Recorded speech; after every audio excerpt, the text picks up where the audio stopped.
Could this be bioterrorism? Before you call me a conspiracy theorist, here's a video of Bill Gates from 2017 saying man-made viruses could be a threat. We also face a new threat that the next epidemic has a good chance of originating on a computer screen of a terrorist intent on using genetic engineering to create a synthetic version of the smallpox virus or a contagious and highly deadly strain of flu.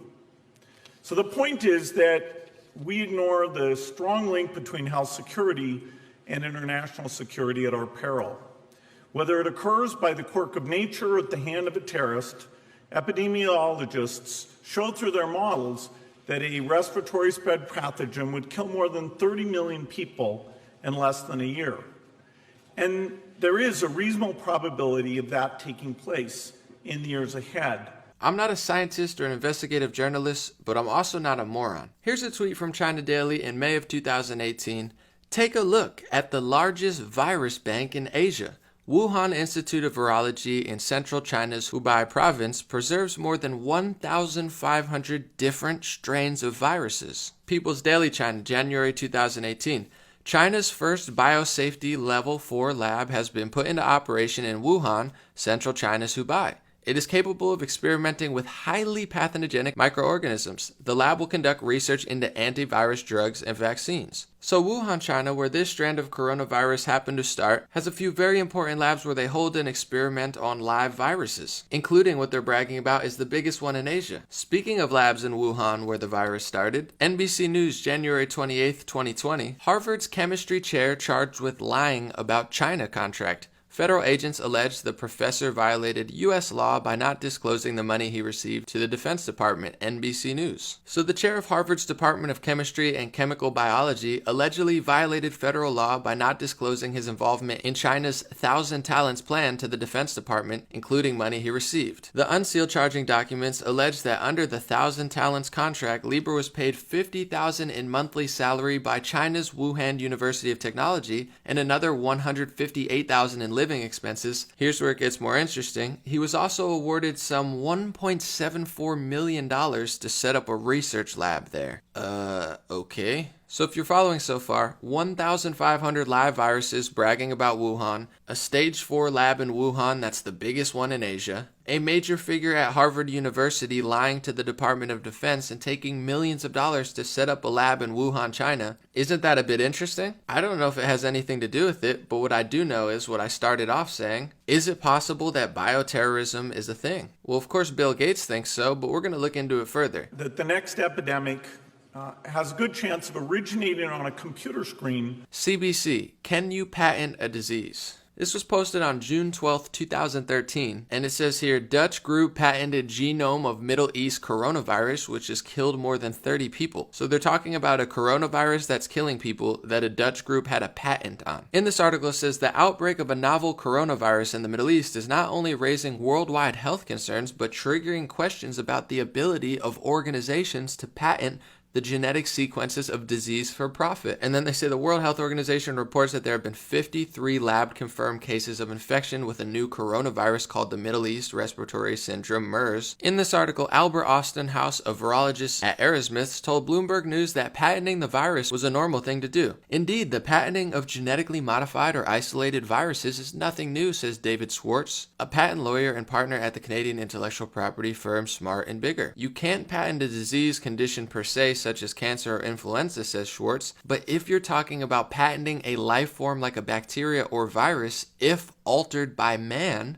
the answer there is yes. They also went on to say you can't patent something that is naturally occurring, he says, but if an organism is modified in some way, it is patentable. So you can not only patent the cure or the vaccine to a disease, but you can actually patent the virus itself. What else can you do? Well, New York Times, a federal ban on making lethal viruses is lifted. This is from December 19th, 2017. Interestingly enough, they use a colorized electron micrograph of the coronavirus that causes Middle East Respiratory Syndrome or MERS.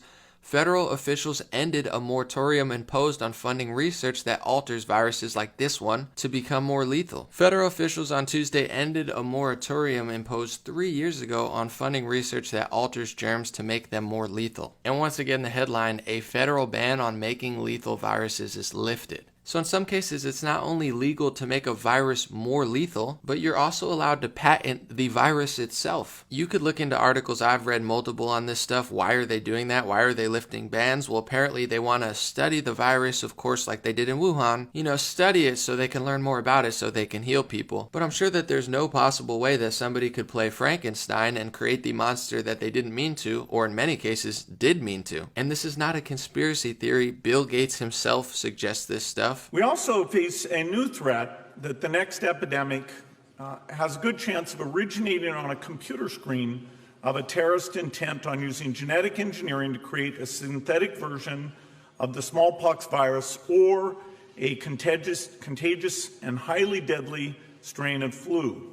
So these are just multiple things that are really interesting to me about what's going on that most people don't know and most news sources aren't covering. Another interesting thing that a lot of people online have been speculating is why thousands of CEOs have been stepping down, not only now, this week, last week, but over the last year, thousands have been stepping down. What's going on? It's been so crazy that NBC also wrote an article about it. Why have more than 1,300 CEOs left their post in the past year? This article is from 2019 and it says, chief executives are leaving in record numbers this year, with more than 1,332 stepping aside in the period from January through the end of October, according to new data released on Wednesday. While it's not unusual to see CEOs fleeing in the middle of a recession, it is noteworthy to see such a rash of executive exits amid robust corporate earnings and record stock market highs. Of course, this is when the stock market was booming. Thousands of them a couple months ago were just fleeing their post. This article goes on to say last month, 172 chief executives left their job, according to executive placement firm Challenger Gray and Christmas. It's the highest monthly number on record, and the year-to-date total outpaces even the wave of executive exits during the financial crisis. So I say this to say, did these CEOs have insight that the global economy was going to tank and something was going on? It's very, very unusual. They broke a record of CEOs leaving, and most time that many CEOs leave, it's because there's already a recession. But it seems like they had a heads up. A lot of people on the internet are speculating that they're going to be held accountable and there's going to be a secret tribunal.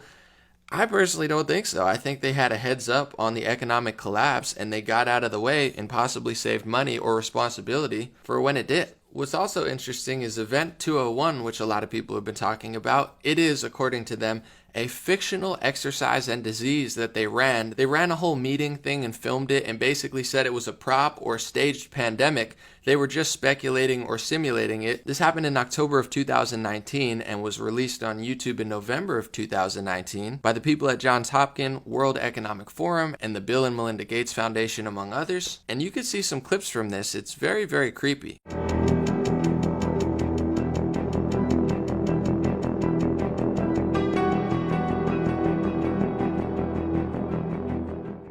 It began in healthy-looking pigs, months, perhaps years ago. A new coronavirus spread silently within herds. Gradually, farmers started getting sick. Infected people got a respiratory illness with symptoms ranging from mild flu-like signs to severe pneumonia. The sickest required intensive care. Many died. Experts agree, unless it is quickly controlled, it could lead to a severe pandemic, an outbreak that circles the globe and affects people everywhere. How should governments, business, and international organizations allocate and distribute pandemic antivirals and medical supplies to the people who need them most?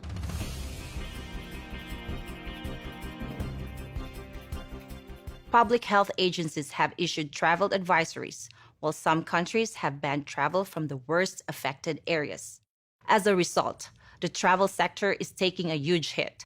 Travel bookings are down 45%, and many flights have been canceled. The outcome of the CAPS pandemic in Event 201 was catastrophic. 65 million people died in the first 18 months.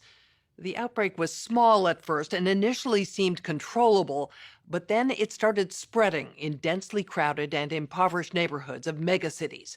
From that point on, the spread of the disease was explosive. Within 6 months, cases were occurring in nearly every country. The global economy was in a free fall. The GDP down 11%. Stock markets around the world plummeted between 20 and 40% and headed into a downward cycle of fear and low expectation.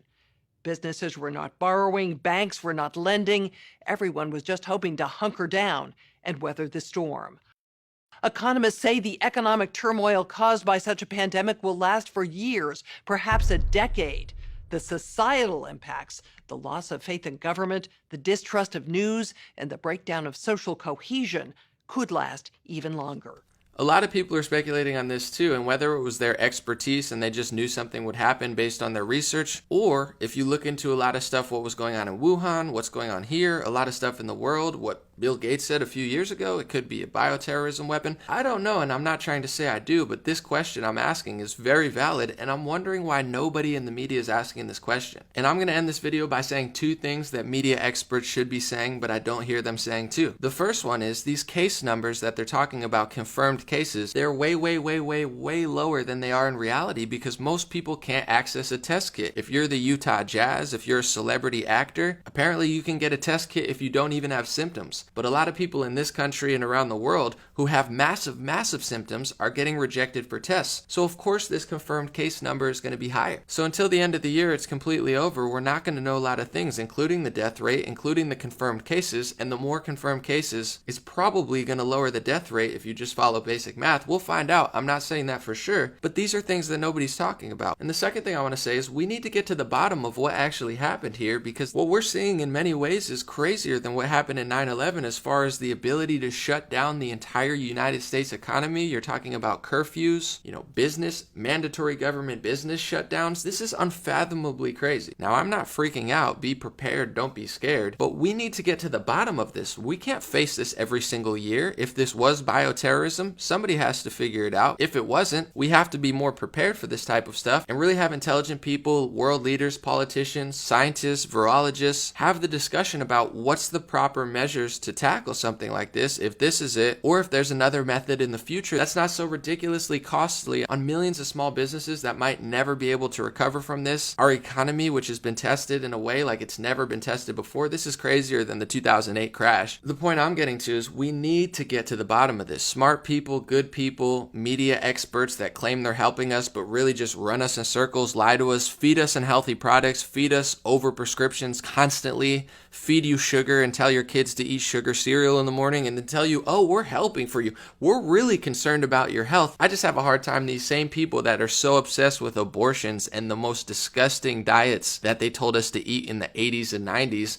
all of a sudden just really care about our health. Listen to the president, listen to the vice president, listen to the medical experts. I'm telling people to follow the rules right now and really protect yourself. That's what I'm doing. I'm not saying this isn't serious. I'm saying it is serious, and I want to get to the bottom of it because, like Bill Gates mentioned, and many people are speculating, this could have been a bioweapon of some sorts, and the fact that you can create viruses, patent the cure to viruses. Every system is corrupt, and it's kind of naive to just assume, oh, you can't possibly question that or we'll delete your Facebook or Google account because that could never happen, you crazy kook, even though it's happened in the past. And of course it could happen. Even Bill Gates said it could happen. That's all I'm doing, and I hope that everybody stays safe and secure. I've already helped out multiple families that told me they couldn't buy groceries or diapers, and I will continue to do that even though I don't have the most money in the world. I've been successful enough with my videos to make enough to have money for myself, and at this point it's really just numbers on a computer, so I'd rather people get food and diapers and help as many people as I can and hopefully inspire others to help their community members or maybe big influencers or millionaires and billionaires that have thousands of times more money than I have to help some people at this time. And if you'd like to support me right now, the best way to do that would be to share this video, watch this video, and watch my other videos. And I will take a portion of that ad revenue this month and last month to feed some families of supporters who watch my channel and are being affected by what's going on. And we're going to get to the bottom of this. Thank you guys. Have a beautiful day. I'll be back with more videos.